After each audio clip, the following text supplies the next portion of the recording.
CISSP domain number 5 is Identity and Access Management.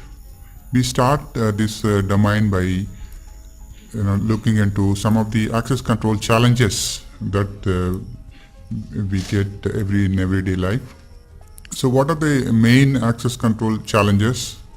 If you take any organization, there are various types of users and they need different levels of access depending on their role. For example, an internal user in a company, they may need a type of a particular access, and whereas a contractor is an outsider, they might also require access. Customers need to access, and the external auditor, they also need an access. So what this means is that different categories of people need different levels of access. And also resources have got a different kind of classification level. We will be learning about the classification in depth later.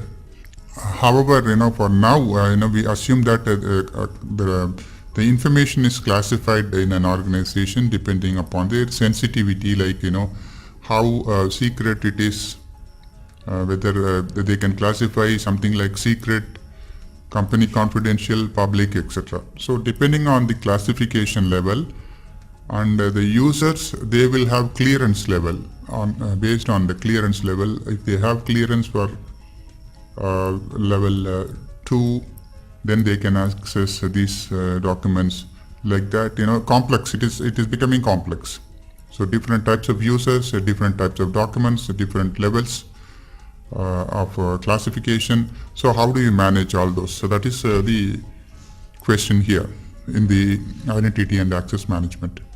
So now, when we talk about the diverse identity data, we have to keep, we have to store, like credentials of users, user ID, password, personal data, and then contact information, work area related information, and then digital certificates of all these users, cognitive password.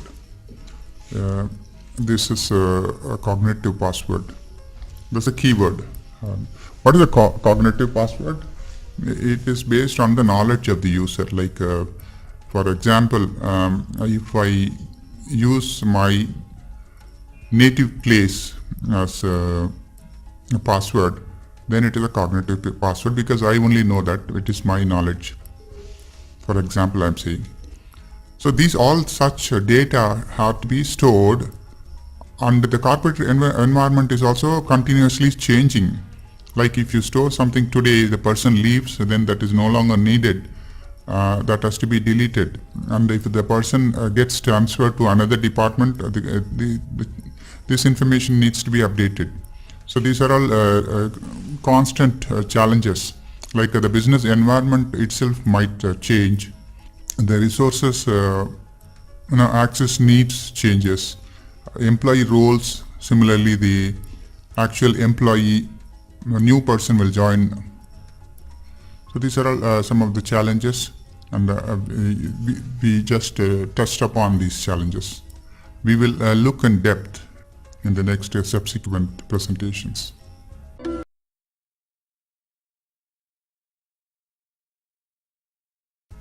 In this session, let us take a look at physical access to the assets. The type of access control. Adequate security information is fundamental management responsibility. This includes access to physical information and the logical information. There are two types of access. One is physical and then the second one is logical. The physical is concerned with access to buildings, rooms, cabinets, safes, archives. Access would need to be restricted and monitored here. Whereas the logical access is concerned with logical access control is a protection mechanism to limit user access only to the information that is appropriate, need to know basis. Regularly communicating, regulating the communication between the computers and the network. That is again comes under logical access. Local access to the network and remote access to the network. So we divide the physical and logical based on these criteria. Now in this session we would concentrate only on the physical access controls. So physical, we start off with the buildings, like a facility access control. Physical is about the accessibility to the space, like granting or restricting access, and then monitoring the access related to the keys, tokens, and swipe card, PIN, password, biometric system. Divide physical areas by sensitivity and confidentiality of the information they contain. How to manage? So you have to divide the physical areas, like what we call defense in depth, right from the fence boundary up to the innermost core computer center. Areas are to be segregated, physically segregated, depending on their sensitivity and confidentiality. A simple access control is something like you provide a single key that may be distributed to all the employees. A slightly complex access control is diverse areas have different restrictions. That is, we have different areas and different people. So who has access to where? All those becoming slowly complex. Like different areas in the sense a reception is there. If you take a company, then departments are there, manager offices, server rooms, and where archives are kept. These are all areas, and different people like visitors, cleaners, that is those who maintain the facility, those who maintain the facility, employees, security staff, and collection and delivery staff. And also you have to consider the times of access, like when daytime access, nighttime access, weekend access, holiday access. Holiday access are normally, as you know, it is restricted. There will be extra precautions to be taken in allowing employees to work on during holidays. All these are to be recorded and monitored, who is on the site and what time they were there, and attendance to be tracked. Also tailgating and piggybacking, these two terminologies. Tailgating, just stick on to the other person and then going inside, similar to piggybacking also. These all are to be avoided. Layered security, that is fences and lights, cameras, doors, reception office, cabinets, and the locked drawers, safe, etc. When we talk about the layered security, we divide the entire office or the company right from the fence or the entrance. Then once the visitor comes, they come through they enter and then come to the reception, then go to various places. So each layer has got its own way of securing. And the reception, the security personnel will be provided. At the gate, also the security personnel will be provided. A visitor is going to be taken inside, an escort is going to be there. Such practices. Also, we talked about the fences and lights. Now clear desk, board policies, awareness and enforcement. Clear desk policy is something related to how you keep your desk. You might have taken a printout of a confidential information and you might require it. You might use it and then you cannot just keep it on your desk and then go. Similarly, if you have opened a document on your laptop or a desktop, that is why the screensavers are there. It should be protected. So all these are considerations in the physical security. Tailgating and piggybacking. To avoid that, you install turnslides and man traps. These are all special types of gates or entrances which allows only one person at a time. The second person cannot go inside. Protection against shoulder surfing is another terminology that might need attention. Shoulder surfing is another person by your side looking into the computer screen or any document that you are reading, which you are holding. So that should be avoided and protected. Protection against masquerading and impersonation. Masquerading and impersonation. Again, these two terminologies are specific to our security. Masquerading is acting like another another person, and impersonation same meaning with both the terminologies. And intrusion alarms to be installed, and motion detectors also needs to be installed. The effective usage of CCTV. When an incident occurs, it will be recorded in the CCTV. Also, the security staff will be sitting and monitoring all the nook and corners of the company with the CCTV in front of them. The secure disposal is again an important concept, the waste disposal, to avoid dumpster diving. What is dumpster diving? Take any office, people they take printout and then they read, then they might throw it in the dustbin. So you get confidential information from the dustbin most often. The attacker or intruder would come and then check first the dustbin and to see whether any important information is available. So these waste are to be disposed securely. And usage of security guards under the dogs. Dogs are now being increasingly employed to detect this explosive material. Dogs are very helpful in identifying this.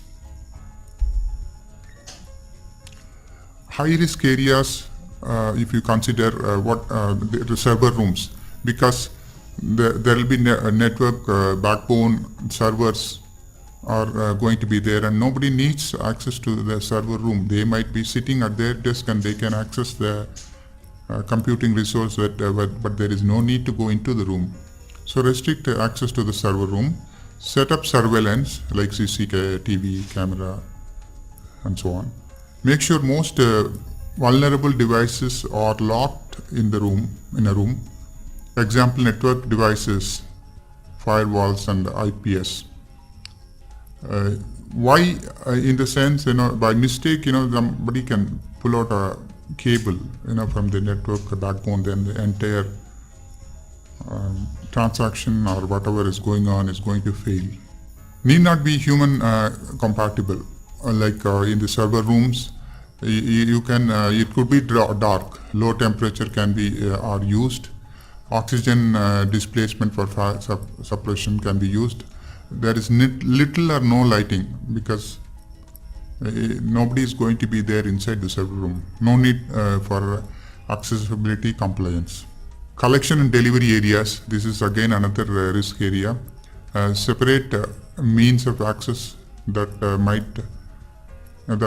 may be explored.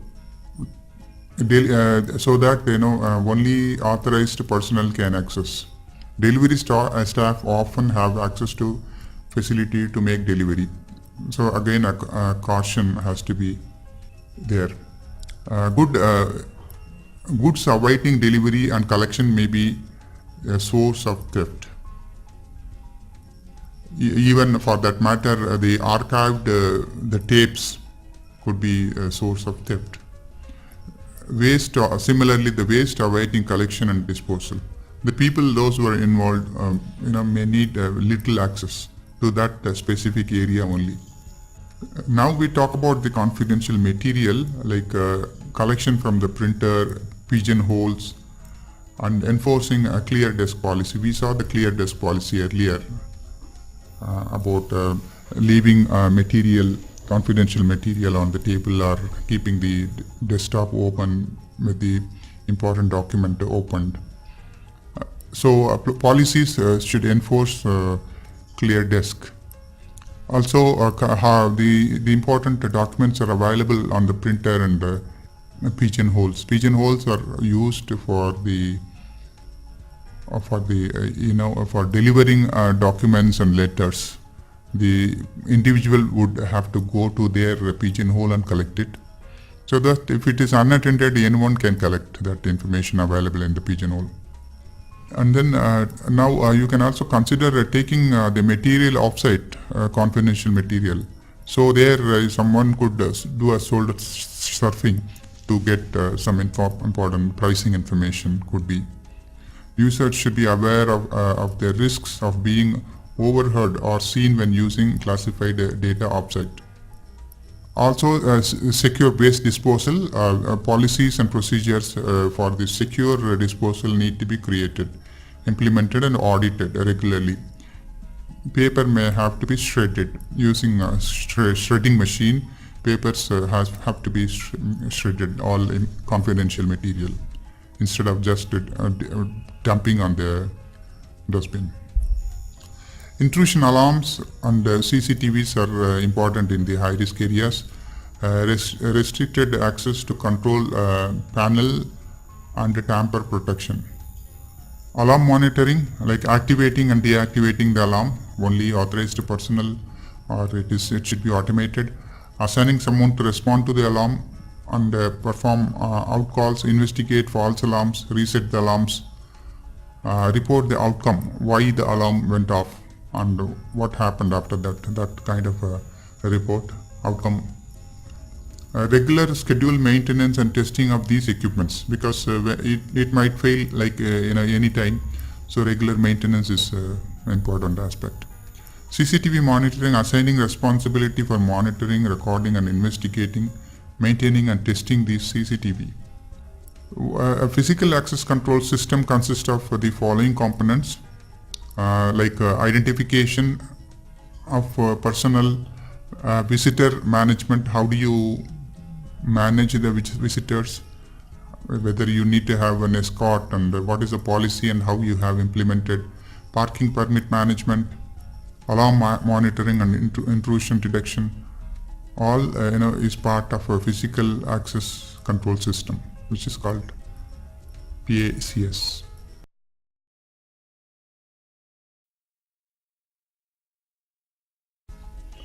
In this session, we will look at logical access controls. We have earlier seen the physical access controls. Now we take a look at the logical access controls. The protection mechanism that limits the user access to information and restricts it only what is appropriate. That is a need-to-know basis. As you know, there are different modes like read only, read write and execute. These are all the modes. Logical access control, how it is administered. What is the administration part of the logical access control? It has to be implemented. The administration part includes implementation of the controls, monitoring of the controls, modifying controls sometime, testing of controls whether it is working properly, terminating the user access, and then authorization. Data owner decides in conjunction with the management what authorization. This is the administration part, which is guided by the company policy, job description, and information sensitivity, and the need-to-know basis, the principle. There are two kinds of approaches in administration and administering the access control. One could be a group could be assigned responsibility for implementing logical access control. It is strict and consistent and uniform when it is when a separate team does the decentralized administration. When it is decentralized, the data owners themselves administer the access control, performed by those accountable like the owners. Because different groups of performing the administration, it might not be consistent. Like one function or one team might be following some particular rules, and the other may be using different rules. And that is why the lack of central control and difficult to audit. Auditors will face issues like due to the inconsistency. A hybrid approach is combination of both. Some are centralized and some are decentralized. And now let us see some of the control methods. The dual custody is one method. Two valid keys have to be presented to the reader within a certain time for access to be granted. So dual custody. It is not left to a single person. Another example could be a password is the first part one person will have, the second part another person will have custody. Then when both are present and both key in the password, then the access is granted. Also tokens are used. A token consists a secret that provides the user is in control of the token. Basically this token identifies the user. The information which is stored in that identifies the user. May require in addition you may have to input data, something like a PIN or a challenge response to get authenticated. Tokens, soft and hard, are there. Two types of tokens. The soft tokens are stored on desktop and or can be stored on laptop, mobile devices. Should require second factor of authentication, either a PIN number or a password or a biometric. This is cheaper and easier to manage than hard tokens, only as secure as the computer it is stored on. Though the computer itself is lost, then the token is lost. It is not safe. So the safety depends on the storage. Stored mobile, if it is stored on a mobile, the mobile is lost, then it is gone. Hard tokens stores credentials used to authenticate the identity. There are two different types. Lookup secret token stores a set of secrets and looks up a secret based on prompt from authentication protocol. Example, grid card. Another example could be a credit card or a debit card. Nowadays some banks, they provide a grid behind the card, and when you do a transaction, you may have to type in some of the numbers as they request from behind the debit or credit card. Out of bound token, one-time token received over a separate channel, which could be an SMS on a mobile phone. One-time password device generates one-time password, sequence based or time based. Another is a cryptographic device. One example is a smart card containing certificates and encrypted functions. Each authentication requires activation such as password or a PIN. Decrypts a challenge encrypted by authenticator using a public key.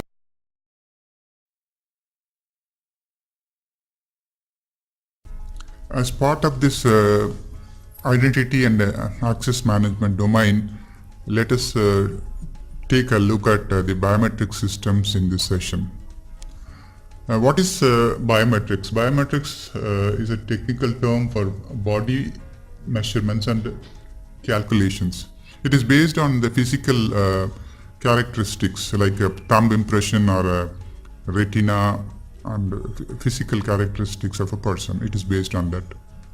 So when it comes to biometric system, there are two types of errors are there.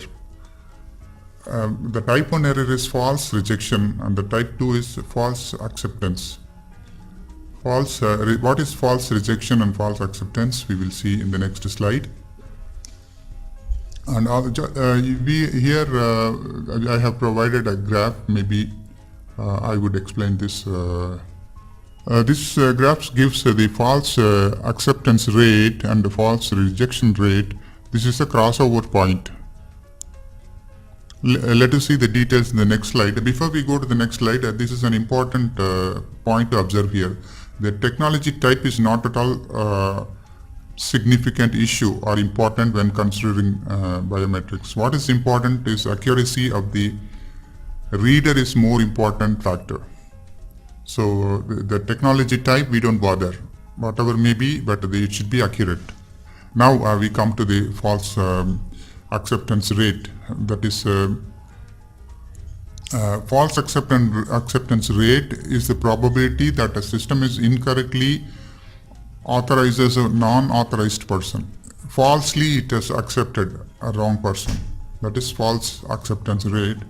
False rejection rate is something like the false probability that the system incorrectly rejects access to an authorized person. He is a valid person, but the system has rejected. Let us suppose there is a biometric system in for entry into my office. So when I put my finger, it has rejected me, but I am a valid user and I am allowed to go inside. This is the false rejection. And there are two other CR and FER, that is crossover error rate. The crossover error rate, where both accept and reject error rates are equal. This is also termed as equal error rate. This is also called as equal error rate, crossover error rate. Another term here is failure to enroll rate. This is a percentage of population which fails to get enrolled, fails to complete the enrollment. So when you take any biometric system, these factors are to be considered in deciding the accuracy of the system. The accuracy of a biometric system is usually expressed by equal error rate. The lower the number, the better the system performs. The equal error rate, where both accept and reject error rates are same. It should be low. The lower the ERR, increasing the system accuracy. To lower the ERR, that is our objective. That is to increase the accuracy. One must improve systems, hardware, and it is software. Let us take an example to explain these concepts. Let us suppose there are 100 users, and a company has got, let us suppose, 100 users. It has implemented a new biometric system, that is for attendance or for entering the office. So during the enrollment stage, 5 of its users were not able to enroll. The system has rejected. The enrollment itself was not possible. So this means the failure to enroll rate is 5%. 5 people got rejected. This means only 95 users can use the system. Then during the testing, out of the 95 users, 10 users were rejected when the system matched their fingerprint against the enrollment fingerprint template. When they enrolled it, that will match now. It has to match and then check. But it has rejected. That is falsely rejected. These people are valid, authorized users, but 10 users, these 10. But the system has rejected. This is false rejection rate, which is 10.52%. And 3 users out of the 95 were accepted by the system when the system matched their fingerprints against other users' fingerprints template. It didn't match with their enrolled fingerprint, but it matched with others, but it has accepted, falsely accepted. So this means the false acceptance rate is 3.15. As we saw again, the FAR, the lower the FAR and the FRR, the better the system. Let us now see some of the technologies available in biometric system. First and the foremost, very commonly used is the fingerprint. Scans the loops and wrills and compares to the stored template. Error rate for the fingerprint is 1 in 500.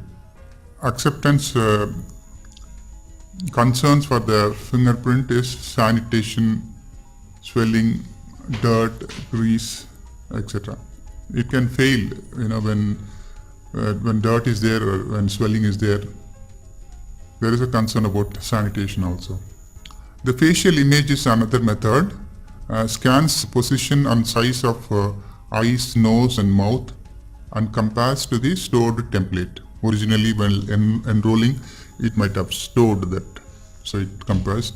The error rate in facial system is 1 in 20. Issues in facial image, face not straight on, expressions in the face and sunglasses, poor lighting. So that is why the accuracy is not that good in facial. You have to stand straight. If you just tilt your face, then it will reject. And also depends on the sunglass, etc. Hand geometry is another method. In this method, scans the size and shape of the hand, the length of fingers and compares to the stored template. The error rate in hand geometry is 1 in 500. Issues with the hand geometry are again sanitation, swelling, dirt and grease, same issues as the fingerprint. The another method is iris pattern, scans the surface of the eye, in particular the iris pattern, and compares it to the stored template. Error rate of for iris pattern is 1 in 131,000. This is better. Issues with respect to the iris pattern considered intrusive, and then the person may be wearing contact lenses. Throughput time is typically 2 seconds. These are all the issues with respect to iris pattern. Retinal scanning. The error rate here is very impressive. You can see 1 in 10 million. It scans the pattern of blood vessels at back of the eye and compares it to the stored template. Error rate is 1 in 10 million. Issues with respect to retinal scanning is stigma of having an LED shown in the eye. People think that it may be harmful. And again, the contact lenses, cataracts, considered intrusive again. Throughput time is typically 10 seconds. These are all the available systems one can choose as per their need. Vascular scanning is another method. Scans the veins in the palms and compares it to the stored template. Error rate for vascular scanner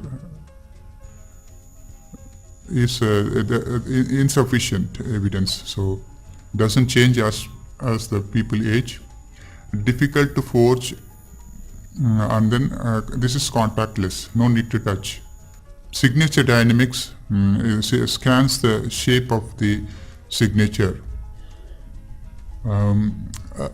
plus speed and the pressure used to compare the stored template. The 3 factors: shape of the signature plus speed and pressure.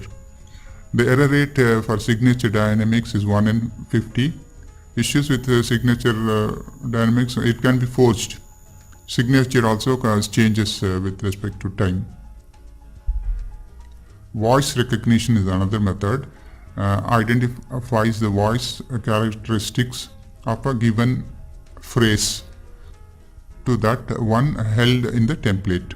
Less expensive than biometric technologies. Issues are background noise. When there is a background noise, it will reject. Keystroke dynamics is another. Keystroke dynamics looks at the way a person types. Keystroke rhythms are measured to create a typing pattern template. Measures dwell time, the amount of time you hold down a particular key, and the flight time, the amount of time between the next key down.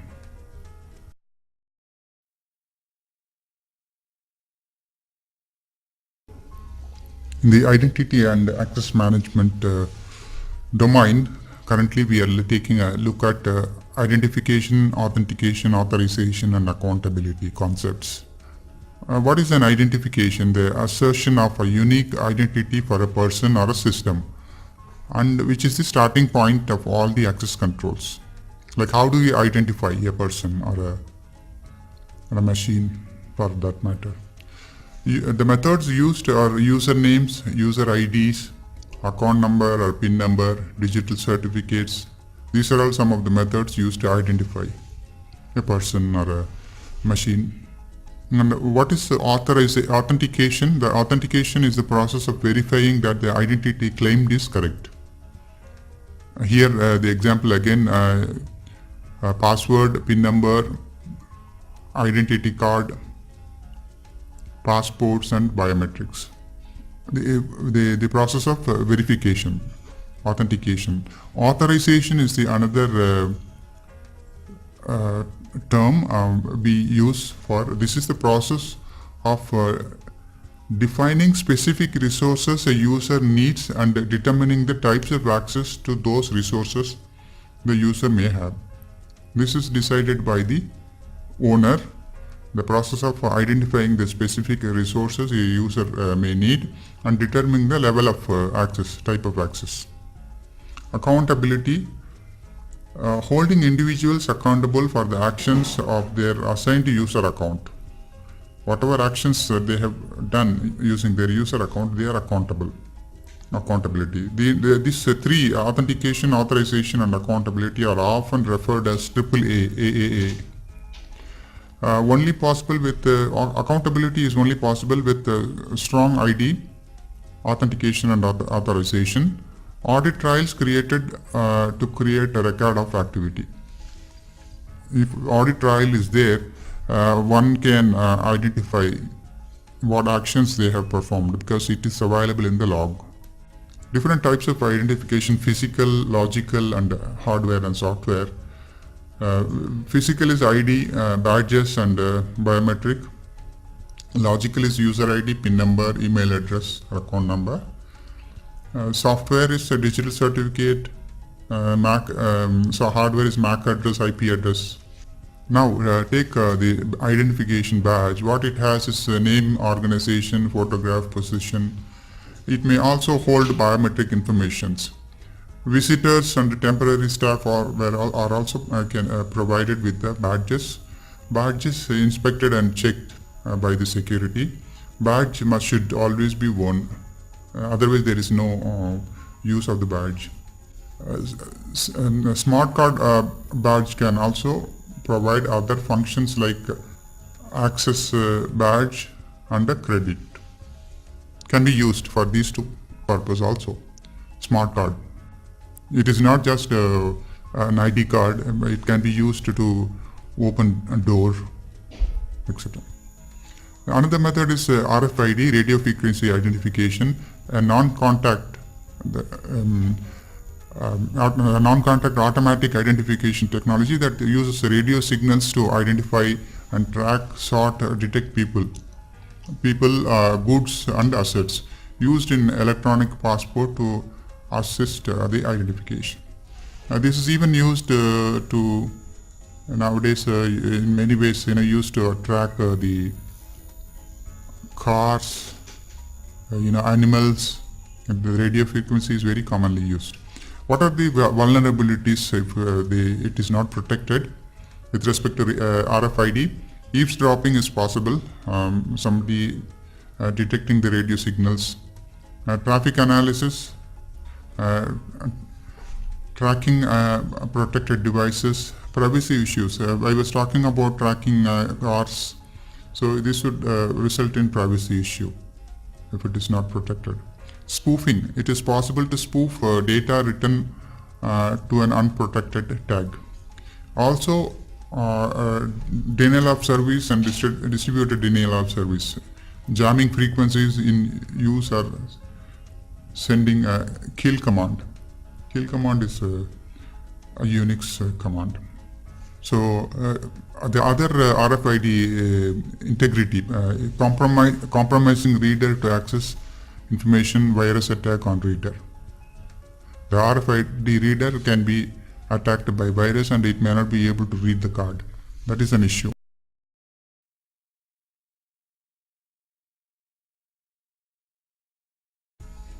In this session, let us take a look at identity and access management.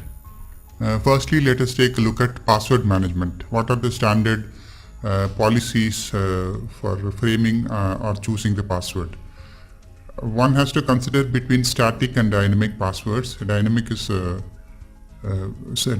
changes, whereas static is same. one-time passwords, and also one can consider passphrases. Cognitive password is something what an individual knowledge, his knowledge. For example, I might know my height, weight, or my native place. So that could be a cognitive password. Usage of upper and lower cases, combination of numeric special characters. So when forming a password policy, all these factors to be considered. Not reusing the password. Password cannot be reused. Can be a restriction. One of the restriction. The change frequency needs to be identified once in a month, or how long. What is the age of the password? Password should not use a direct reverse. Number of failed attempts before lockout. Normally systems lock out after the third attempt fails. These are all some of the considerations when a password is chosen, and it should be documented in the policy. So as the policy is implemented by the administrators. And then comes the account management, creation, modification and decommissioning of user accounts, creation of new system access, and then changing user privileges as the responsibility changes, terminating access when the user leaves the company. These are all account management activities. Handling multiple types and versions of systems with different account management strategies, capabilities and tools. Address role-based and group-based access. In the account management, these are all the considerations and the activities. The next comes the profile management. Users may manage their own profile, like password, either use cognitive password, name, address. The user profile consists of all these details like phone number, email ID. Changes can be applied to other systems automatically. If one system you change, it is applicable to the rest of the systems also. Password resets. This profile management is part of the account management. And then comes the directory management. Corporate directory is a database of centrally managing the data about the users in groups, systems, printers and servers. Applications normally access the directory using standard protocols such as LDAP, Lightweight Directory Access Protocol.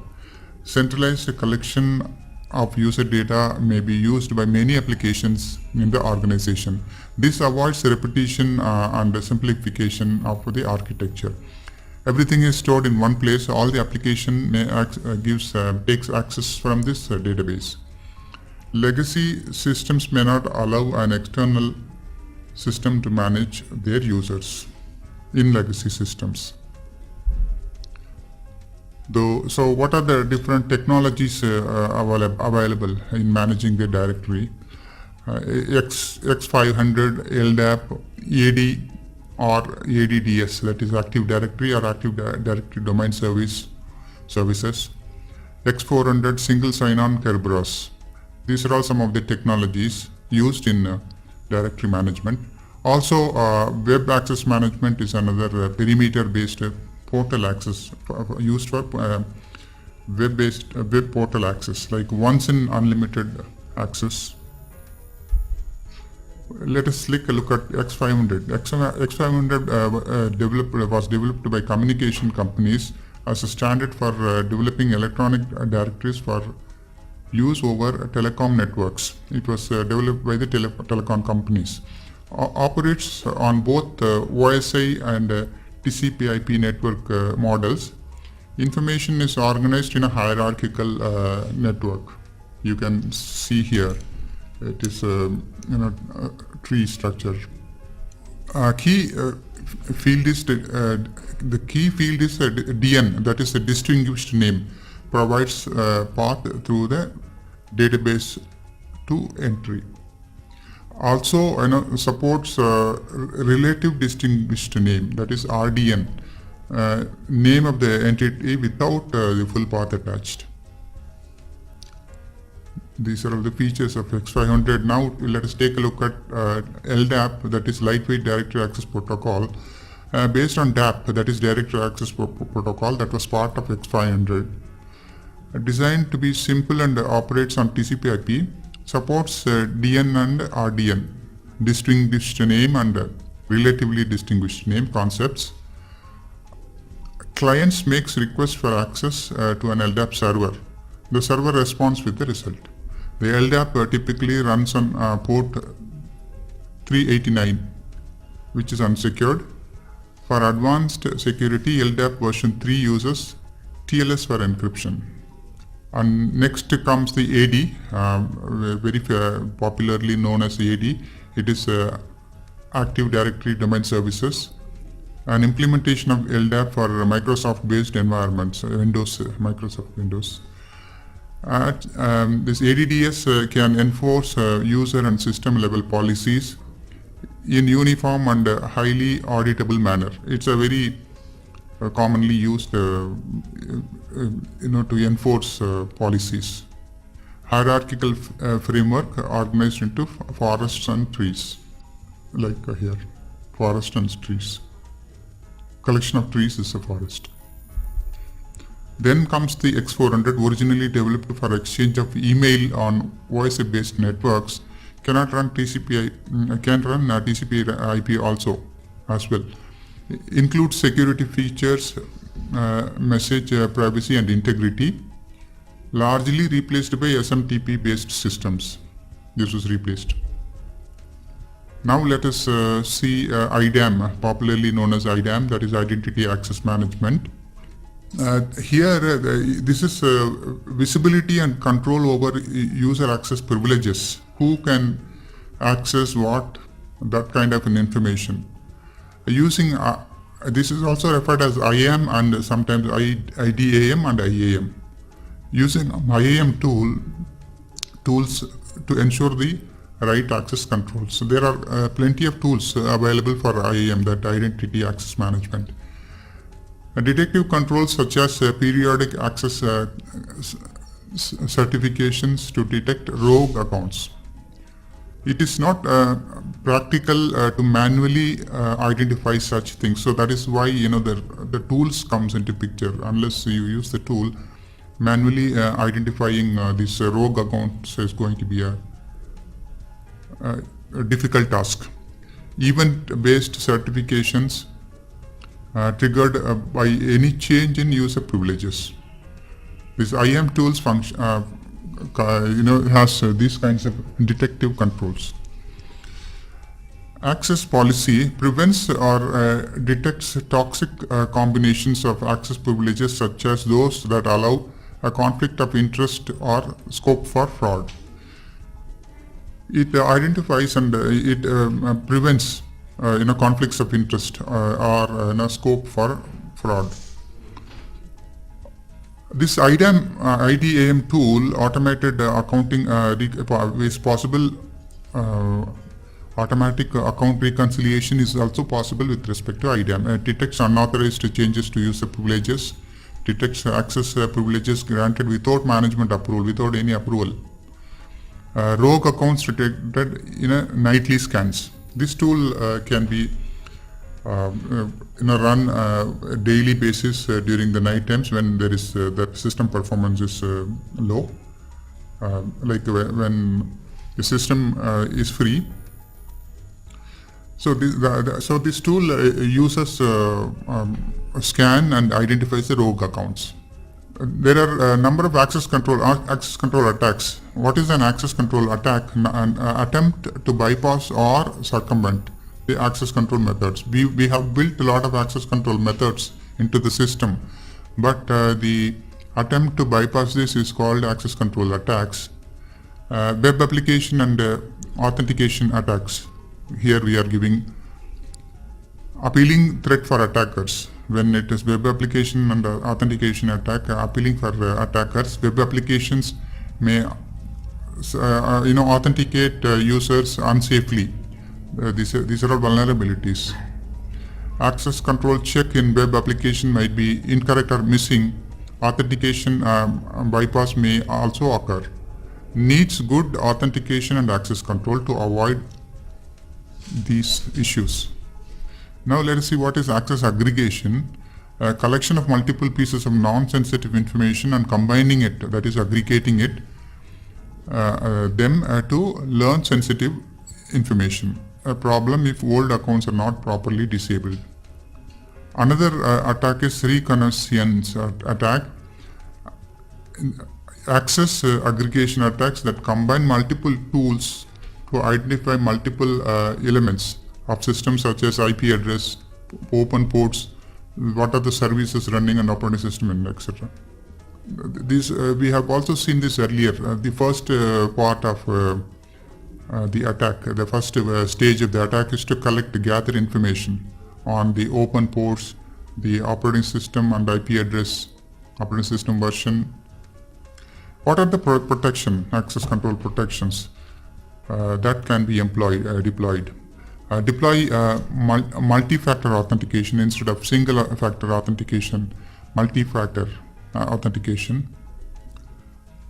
Now most of the organizations, in particular financial organizations, they have started implementing multi-factor authentication. Earlier it was only single-factor. User account lockout controls. We saw earlier 3 attempts. After that the user account gets locked, and if I have to unlock, then a request has to be raised, then only it gets unlocked. And user last login notification. So when you log into your server, you get a notification that your last login was on such and such a date at such and such a time. So this helps. The user can remember whether if he has not logged in on a holiday, he would definitely recognize the problem. Educate users about the security awareness. And audit access controls. Regular audits of access controls. Actively manage the accounts. Use vulnerability scanners from time to time. Keep running the vulnerability scanners and then identify the vulnerabilities and then plug them as and when you find. Control physical access to system.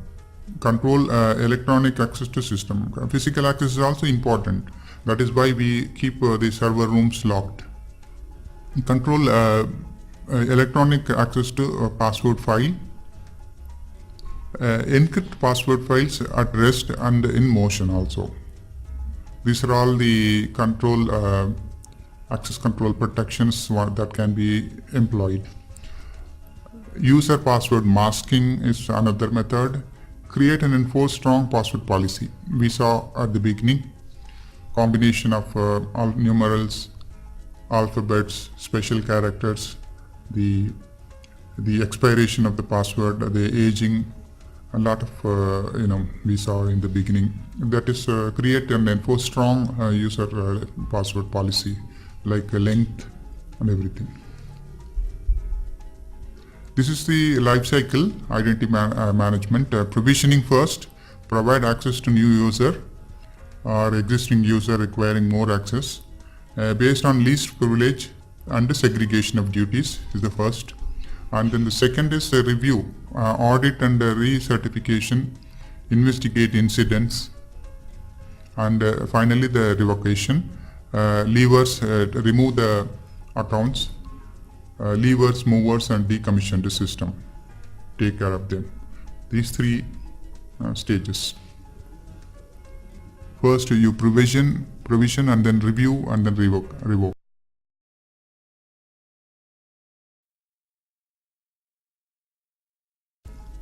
Let us take a look at single sign-on. What a single sign-on is and why that is needed.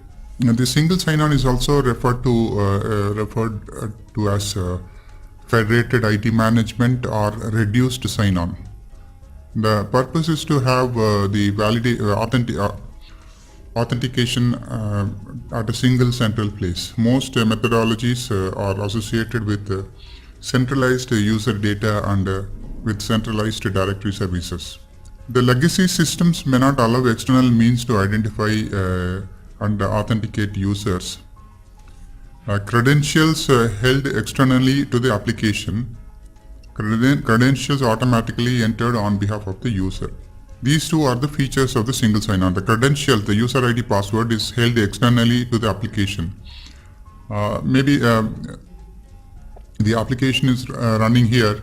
The application, 3 different applications are running. The user ID and password to access this is externally stored. The credentials are automatically entered on behalf of the user. So that is the functionality of the single sign-on. Let us see the implementation, how it is implemented. Kerberos is the software, the implementation of single sign-on. Here in this picture, you can see this is the client requesting access. There are 2 servers involved here. This is the authentication server which authenticates the client. This is the service server. This service only the client wants to utilize. So let us see how this, there are 3 steps involved in this service, in getting this service. Let us see the step by step. In the first step, the user enters the user ID and password, sends the username to key distribution center. The key KDC authorization server, this is the authorization server, verifies the user whether he is existing in the database. Then he generates, it generates a session key and a ticket, granting ticket. Encrypts this TGT and sends it to the client. So the client sent a request, and then now the authentication gives back encrypted TGT. The client installs this TGT on his machine. The second step, the client sends the TGT to the KDC with a request. Now this is where it is sending.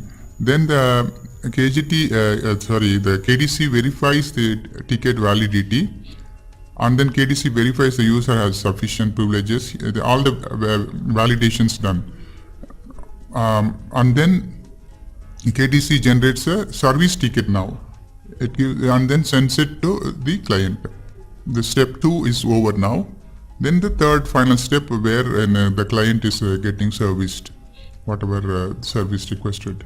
The clients now send the service ticket to the host from where it wants to get the service done.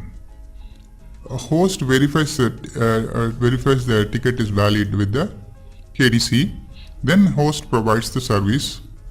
Identity and authentication is now completed. These are the 3 steps available. What are the issues with respect to the single sign-on is single sign-on is a single point of failure. Like if the authentication fails, then no service can happen. At least if individual user ID password is stored with the application, that individual applications can be accessed. Now it is now centralized. At one point it fails, central point everything fails. The encryption process based on password and not random key generation. So this is this can subject to password guessing. It is breakable. And the third issue is Kerberos system calls the need to embed into the system called Kerberosing. Can be a problem for some applications. Like the Kerberos system calls the need for to be embedded into the application. Some of the calls needs to be embedded into the application itself. Not all application can support that. So that is an.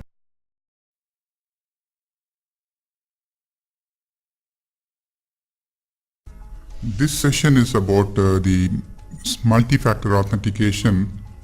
When you talk about the multi-factor authentication, you will list out certain things like something what you know is password or PIN number, and something you have. What you have is you may have a token or a smart card, and something you are, which is biometrics. These are all the 3 factors. Single factor authentication, for single factor authentication you have to provide any one of the above. You can either provide password or a token or a biometrics. Whereas for a multi-factor authentication, more than one factor has to be provided. You have to provide both password and a token or a password and biometric system, which gives a greater level of assurance that user is who they claim to be. So we just saw the three different factors and why we call single factor and multi-factor. Now we will look at the accountability, the most important, why so many factors are there to protect. The accountability is about who and what is responsible for an action and whether they can be held responsible for it. Whomever have logged in is accountable. The responsibility for actions taken on your user ID. Personal responsibility not to disclose passwords, ensuring password complexity. These are all responsibilities for the user. Factors to ensure accountability is strong identification, like unique user account, no shared accounts. When shared accounts are there, you cannot hold one person for the accountability. Next thing is strong authentication, multi-factor authentication. Just we saw strong password, strong biometrics, and tokens can be used. Now user trainings and awareness, and a weakness due to social engineering. So to avoid that, user training is required, awareness is required. Amateur hackers attack hardware and software, whereas the professional attack the users. So this can be avoided only by training and making the user aware of such weaknesses. How do I monitor the account? We can implement loss prevention, data loss prevention, DLP. There are a lot of tools and methods available to implement data loss prevention. And as you know, intrusion detection system and intrusion prevention systems are available. All can be implemented. Intrusion detection detects the intrusions, whereas prevents the IPS prevents the intrusions. And firewall logs can also be used to monitor the account activities. Time to time, independent audits should be performed, unbiased review of accounts, actions and impact, and set the tone. Investigation into incidents to establish accountability and identify collusions. Collusion is a terminology. Fraudulent intent by two or more people. Factors to ensure accountability. The most important is the policy. No accountability unless built into the policies. Policies should be having the required clauses for the responsibility, and the users should be educated about it. And more importantly, the organizational behavior, the tone at the top, the management taking responsibility is again a very important factor.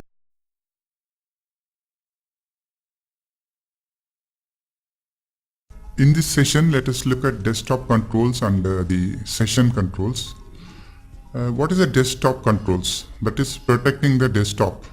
Let's see one by one. The screensavers are used for desktop controls, but originally, if you see originally the screensavers were developed to prevent the burn-in of cathode ray tubes. The olden days, the terminals were used to connect to the host computer. So it is going to be heated up. So that is why they wanted to put it in the energy saving mode. So it was originally invented for that purpose, but right now we are using this concept for protecting the desktop, the contents of the screen. Now we are still using this to put the devices into the low energy mode, a low power mode for energy efficiency. Used as a session lockout now, as I was discussing, we now use this method to lock out the session. does not display information in case of classified information is left on the screen. Normally, people might be having sensitive information on their screen. So if they leave for a cup of coffee or for a break, if they don't lock the screen and go, it is sensitive information, and someone can take a look at that, and they can compromise the information. Information is getting compromised. So this automatic lockout prevents unauthorized access of sensitive information, prevents unauthorized access, as users when they come back, they unlock the screen to continue the session. The screensavers also act as a form of timeout control. If the session is still on, not active after the screensaver has activated, then the system may automatically log off the user and close the session. This is another control. Just not only locking, after locking, it can also log out the user. Inactive for a long period of time even can shut down. Some of the systems are provided that kind of a facility, like if it is inactive for a longer time, it shuts down by itself. Time to screensaver, log off and shut down need to be balanced, because you have to consider the inconvenience of having to relog again and again. So like for example, if the time for the screensaver is just put as single minute, 1 minute, then the person, even when he's sitting in front of the desktop, if he's thinking about something, and by the time he gets back and touches his keyboard, he finds it is locked. So the time should be optimized based on the user and the application. Should users be allowed to have more than one session open at a time? These are all the considerations when you want to protect the desktop. Users may use a desktop, a laptop, a tablet, and a mobile device. So you have to consider these factors when trying to protect the desktops.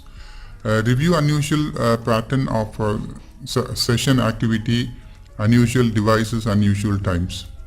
By reviewing these unusual patterns, you can detect any untoward incidents. Now let us come to the logical sessions.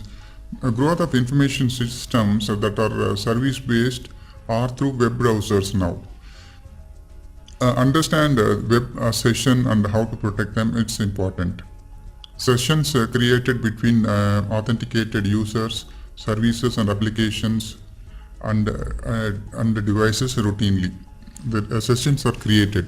Let us see an example here. A logical session and a normal session sequence is listed here. There are the user starts the web browser first, then clicks on secure login, then enters user ID password, conducts his business and then logs off. This is a normal session. Let us see a particular case here in the next slide. Here we are going to be talking about session hijacking or a man-in-the-middle attack.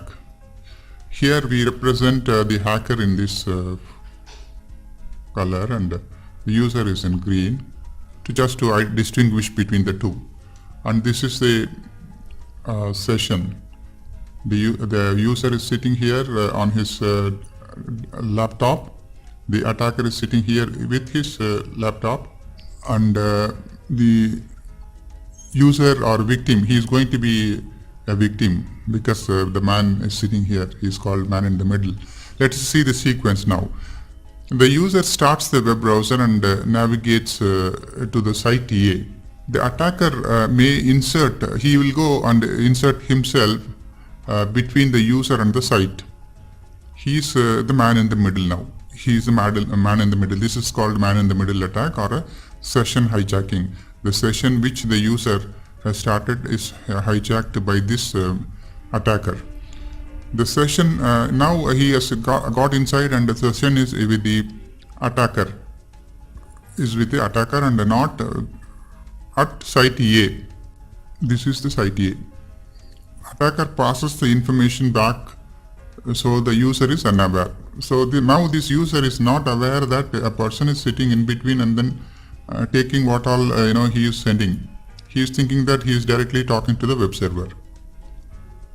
Now the user clicks on the login, secure login. The attacker now intercepts the request and sends a fake login page with invalid certificates. The user has a secured session between the attacker and the site A. Now the user enters the user ID and password. The information is passed, encrypted and passed. The attacker, now it is in the hands of the attacker. Attacker intercepts the credentials as they are decrypted at the attacker's session's endpoint. User uses the credential to log into site A, and now he performs. This attacker is now logging into the site A and can impersonate the user on site A. He now acts as if he is the real user. The user conducts his business, then he logs off, closes the encrypted session, but the attacker has a user credential and log on as a user and misuse the authorized account. This is how the session hijacking, or what do we call as a man-in-the-middle attack, happens.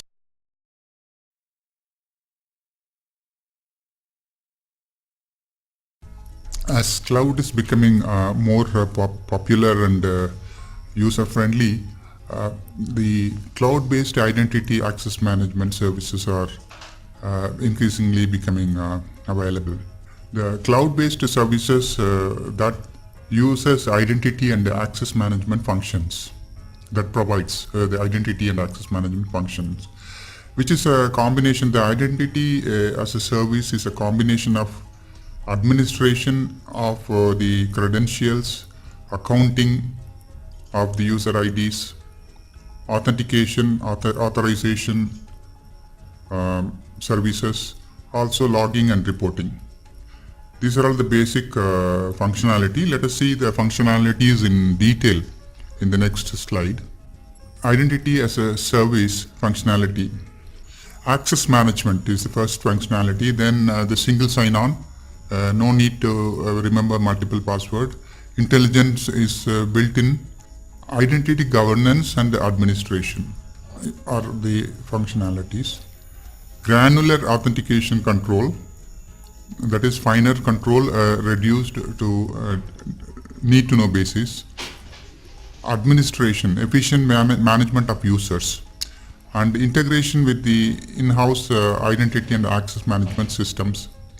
Integration with cloud-based external services like SaaS, PaaS, and LaaS. We will see an example on all these in the final slide. Multi-factor authentication and mobile user integration. These are all the functionalities provided by the Identity as a Service functionality. Microsoft Office 365 is a very good example for this. We will take a look at that in the subsequent slides. But there are problems or issues like authorization mapping is one problem.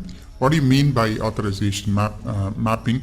Access rules may need to be rewritten for the cloud. The originally whatever the rules implemented in the application may need to be rewritten for the cloud purpose. And then auditing is becoming difficult. Getting audit logs from the cloud provider can be problematic. This is a very well-known problem. Privacy is another problem. Controls are not fully under control of security practitioner. So it now lies with the service provider. And latency, there may be a big lag in changing rules, removing levers, because you have to raise a request with the service provider, and he may have his own time though you can enter into SLAs, but it is not as good as we do on our own at our premises, because it is in the cloud service provider control. New changes like bring your own cloud constantly introduces new challenges. APIs may require custom connectors working with 3D parties and identity and access management vendors. App identity that verify application use could be a middleware. Now the example what we were going to take in this case for identity as a service, the Office 365 is a new product introduced by the Microsoft. Anyone can subscribe to this service, and then they can use the Office productivity tools. Here the credentials are stored in the Windows Azure Active Directory. Windows Azure is the cloud product name, and Active Directory, as you know, it is a directory structure. All the credentials are stored in the Windows Azure AD. Directory synchronization. Users are merged by on-premises identity provider synchronized to Windows Azure AD and used to log into the Office 365. Centralized identity. In addition to the directory synchronization, login requests are handled by on-premises service identity provider used for a single sign-on.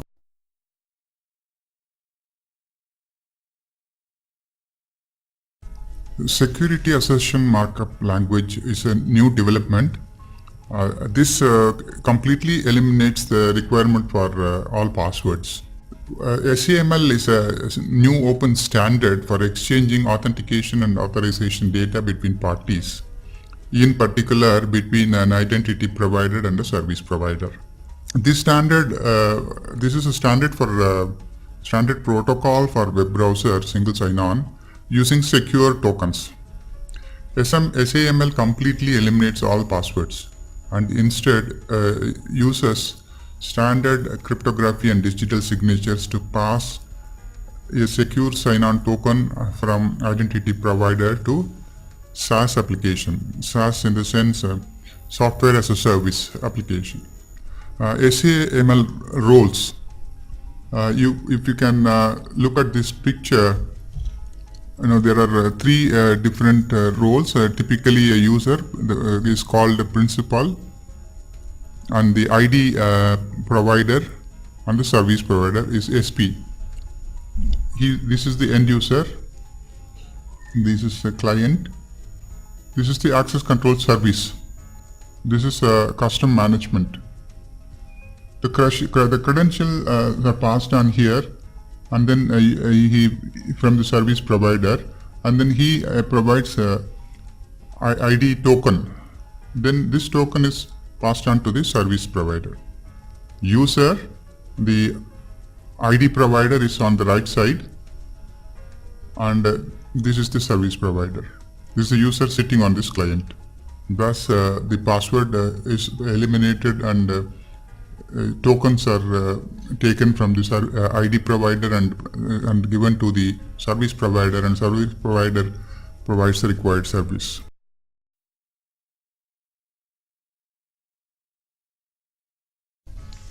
Let us take a brief look at different types of access controls. The first and the foremost is role-based access control. Here the access control authorizations are based on roles or functions assigned to a user.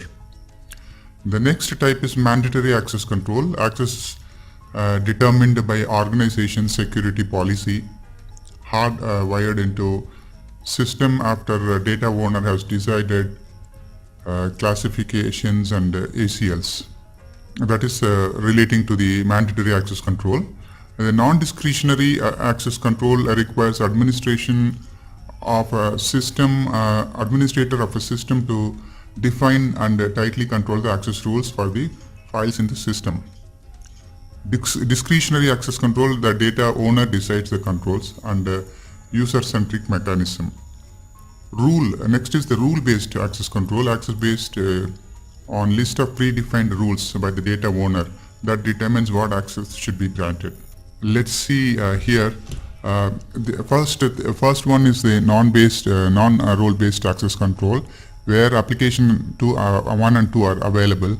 And this is decided by the system administrator here. Whomever needs the access, they would apply, and then they would the system administrator would provide the access. Whereas limited role-based access control, there are 3 applications with the organization.